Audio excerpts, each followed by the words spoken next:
into the studios as we continue to bring you live updates and breaking news following today's elections. We'll take you straight to Abeokuta, where John Felix is standing by with a live update. Good afternoon, John. Good afternoon, caller.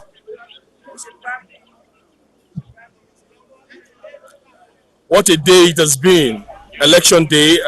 You'll recall that Galati TV has been on ground covering the election here in the state, covering the 3 senatorial districts, and I can also report to you that election has ended. Counting and sorting is actually going on. I'm presently at Ward 3 here in Okilanto in Abeokuta. Reports so far from the commencement of this particular election has revealed that there's been pockets of vote buying, there's been intimidation and harassment, and of course there's been ballot snatching and of course violence in some parts of the state where election took place today. I can also confirm to you that the police has persons who were involved in this act. Some of the troubled spots, some of the troubled areas where violence took place, the police was able to arrest the situation. However, in the process of the election itself, the beavers worked optimally. You can say that INEC did their own work with regards the assurance they gave with regards the usage of the beavers. The beavers worked optimally, and what we're actually waiting for now that election has ended is to see how far results will be uploaded to the IRF portal. In the places I visited, elections held peacefully, and of course results, just as you can see from this particular ward, there has been jubilation, of course, because the results are almost being concluded, and the counting, of course, has been concluded, and the ad hoc staff is trying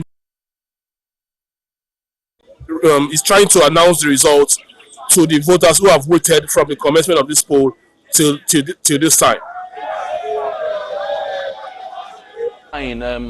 We're aware that the EFCC also deployed its personnel to prevent situations like this. Tell us, has anything been done in this regard in terms of apprehending those found culpable?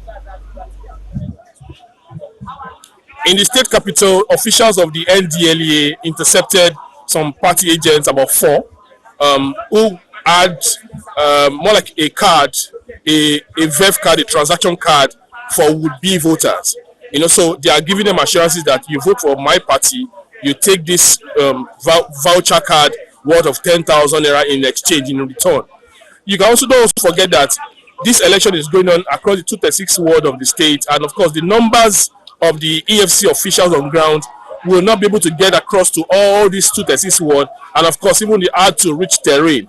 Yes, they are on ground, but the numbers are inadequate to man these various polling units. So any stop and search that happens either from the NDLEA, the immigration, the police, as the case may be, combined efforts is what has actually played out to the fact that some persons were actually arrested, and that is why we can actually report that to our audience that there's been pockets of that in some part of the state. And of course the places they couldn't get to, the political talks took that as an advantage for them to destroy ballot boxes wherein they know that they can't physically give cash in exchange for votes.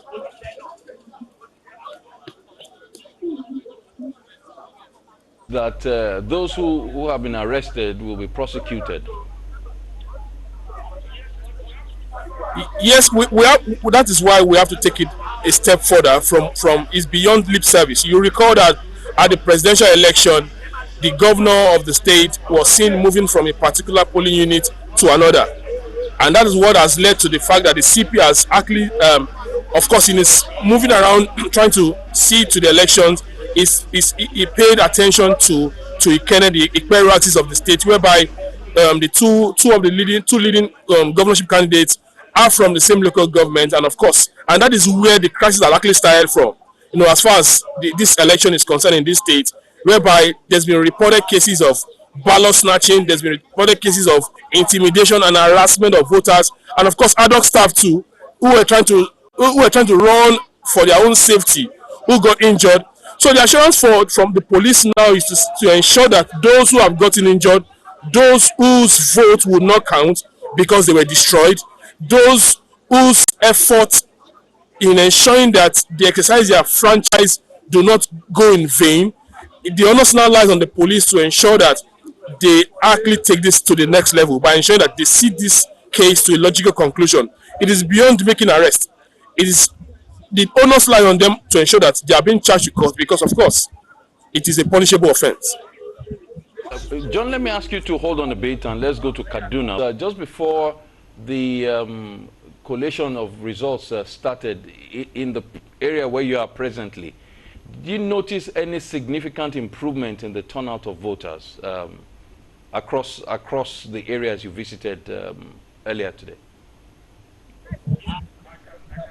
Yes, I can confirm was impressive because, of course, don't also forget that this election whereby the voters are interested. It's a different ball game entirely when they have a president who is in Abuja and there's someone who is at Okelantoro compared to when they have an out elected.